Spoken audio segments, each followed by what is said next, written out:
Donc on commence par un premier cas clinique. C'est une patiente qui est tombée au ski. Attendez, je ne suis pas sûr. Est-ce que c'est un patient ou une patiente? Facile de savoir. C'est un patient. C'est un patient. Donc c'est un patient qui est tombé au ski sur le côté. Il a bien frotté sur le côté. Bon, c'est allé, il s'est relevé. Mais depuis maintenant quelques semaines, il a une boule qui est restée depuis sa chute. Et votre travail, hein, si vous l'acceptez, c'est d'interpréter cette IRM du bassin qu'il a passé chez nous. Ok? Voilà, donc là vous avez une IRM de bassin. Je vais vous montrer les images. On va commencer par l'axial T2 STIR. On a 3 plans T2 STIR et un coronal et un axial T1. Voilà, protocole assez standard. Le sagittal, pardon.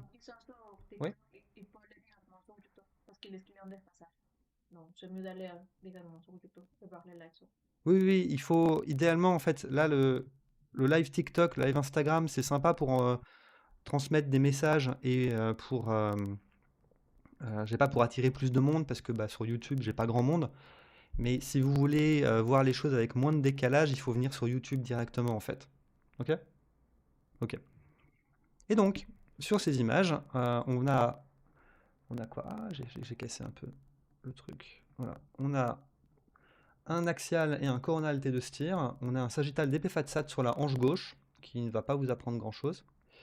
Et on a un coronal et un axial T1, si je ne dis pas de bêtises, que je vais vous afficher. Donc, on va commencer par l'axial T2 STIR.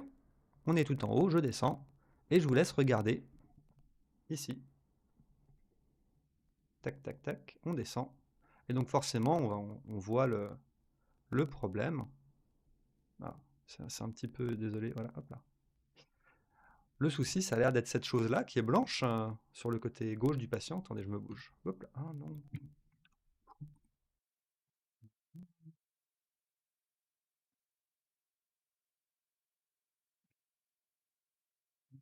Je vais verrouiller les images pour que ça ne bouge plus.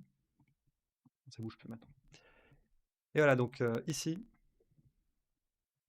hop là, vous voyez là, il y a une sorte de collection toute blanche. Je vais vous montrer d'autres images, vous allez me dire votre opinion sur ce que ça pourrait bien être. Alors, là, il faut que je bouge un petit peu le contraste. Voilà, on va élargir un petit peu. Ok. On descend, on descend, on descend sur l'axialité de STIR. Maintenant, je vais vous le montrer sur le coronal. Désolé, l'interface, je suis encore un petit peu rouillé. Je donne voilà, un fenêtrage correct.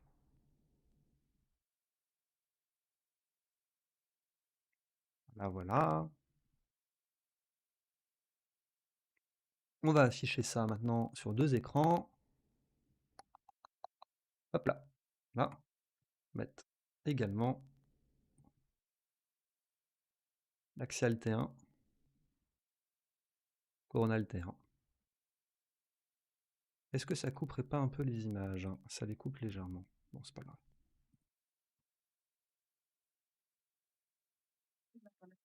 Oui, j'ai vu, mais je veux laisser aux gens un peu plus le temps de participer. Alors, qu'est-ce qu'on a comme bon commentaire? Décollement de Morel-la-Vallée, proposé par Abder 961, hématome avec œdème osseux en regard, hématome liquéfié. Bon, globalement, on est dans la collection la lésion post-traumatique, hein, effectivement. J'ai vu quelqu'un qui avait, avant d'effacer son commentaire, Oust77 avait parlé d'une lésion myoaponévrotique. Il a changé d'avis pour hématome liquéfié. Bon, c'était pas mal hein, l'idée que ce soit une lésion myoaponévrotique. Alors, péricardite, là par contre, Roman Sonrel, je veux juste attirer ton attention sur le fait que là on est au niveau du bassin. Le péricarde, c'est au niveau du cœur, donc bon, on n'est pas là quand même. Heureusement, c'est pas une péricardite sur une chute. Qu'est-ce qu'on peut voir? Bah écoutez, vu que c'est un petit test, ce premier cas clinique, il n'y a eu que quelques petits commentaires, il y a déjà la bonne réponse, c'est Abder qui a donné la bonne réponse, hein, c'est effectivement un décollement de Morel-la-Vallée. Est-ce que vous savez... Ah, on dit jamais non, on rappelle anatomique. Bah, je vais y venir, mais je veux déjà dire qu'il bon, y a eu la bonne réponse, donc autant ne pas perdre arrêter le suspense maintenant. C'est un hématome ou un décollement de Morel-la-Vallée. Est-ce que quelqu'un ici est capable de m'expliquer ce que c'est un décollement de Morel-la-Vallée? Est-ce que vous savez ce que ça signifie, à part un nom propre un peu bizarre? Parce que c'est un peu comme une collection hématique, hein, c'est un peu comme un hématome liquéfié, comme dit Ousté77, mais c'est pas exactement ça.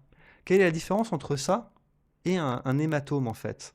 Parce que c'est pas exactement un hématome et c'est justement pour ça que ça pose problème. Parce que le problème en fait du décollement de Morel-Lavallée, la marque de la chemise on la dira plus tard, Néo Pilule Rouge. Mais c'est au Guayabel. Oui, c'est une Guayabera, c'est un type de chemise mexicaine.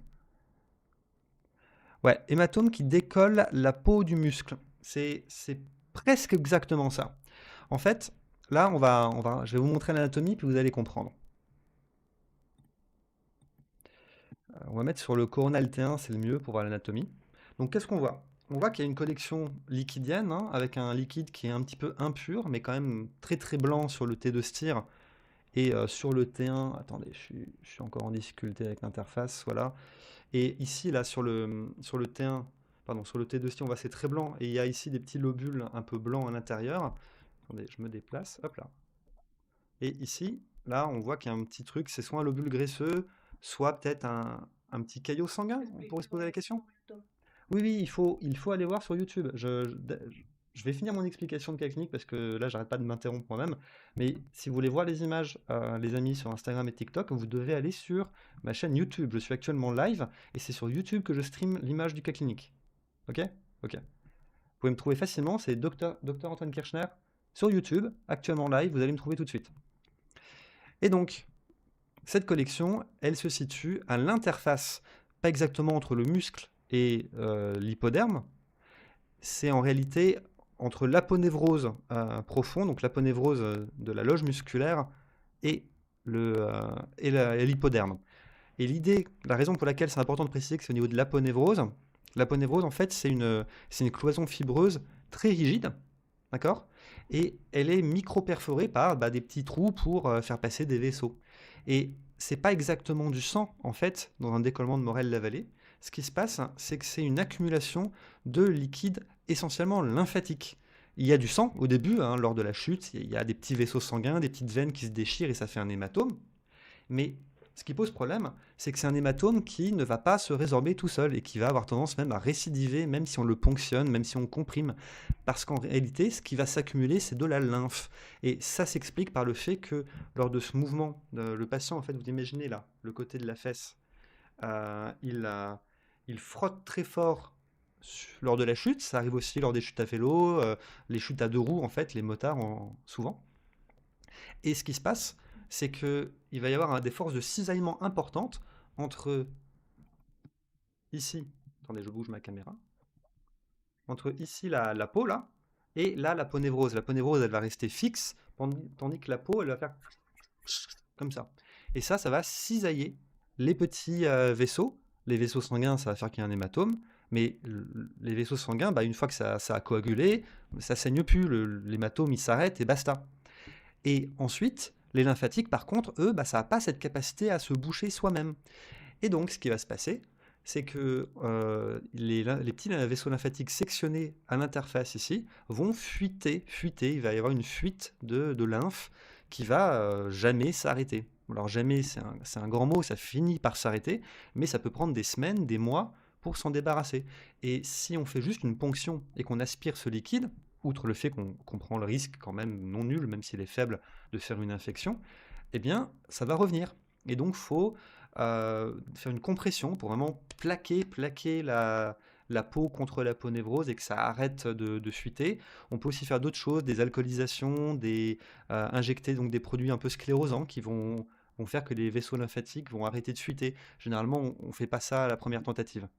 Mais donc voilà, c'est ça le principe du décollement de Morel-Lavallée.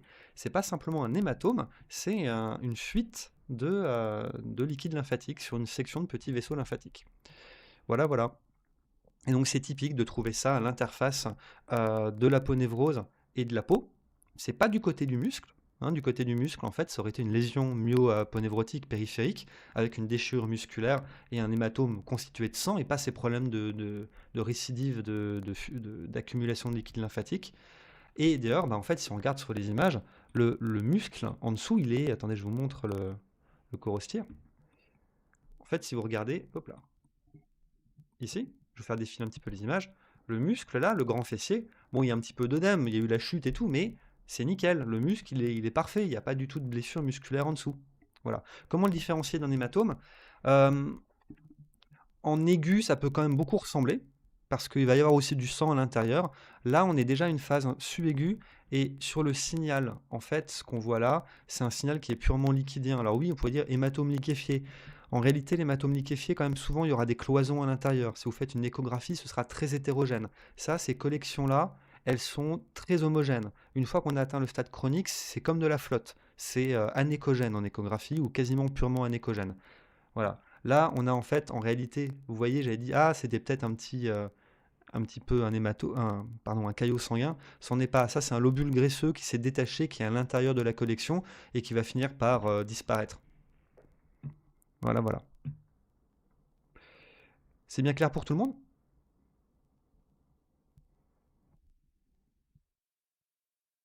Alors, on a combien de personnes là actuellement on a 17 viewers actuellement sur TikTok et on a 4 personnes sur Instagram, c'est ça? C'est tout? Bon. Écoutez, viendez tous sur YouTube, on va bien s'amuser. Alors, du coup, oui. Quelle est ma spécialité? Alors, ma chemise est très belle, très originale. Merci beaucoup. C'est pas moi qui l'ai acheté, c'est ma fiancée mexicaine qui me l'a ramenée du Mexique. Merci. C'est une chemise typique. Ma spécialité, je suis radiologue. Voilà. Et là, on est en train de regarder des images. Donc, Edona, si tu veux venir voir ça avec nous, il faut que tu viennes sur YouTube pour regarder nos images. Parce que là, tu me vois moi, mais tu vois pas ce qu'on est en train de regarder. Ok, alors, on prend quelques questions, puis ensuite on passe au cas clinique suivant.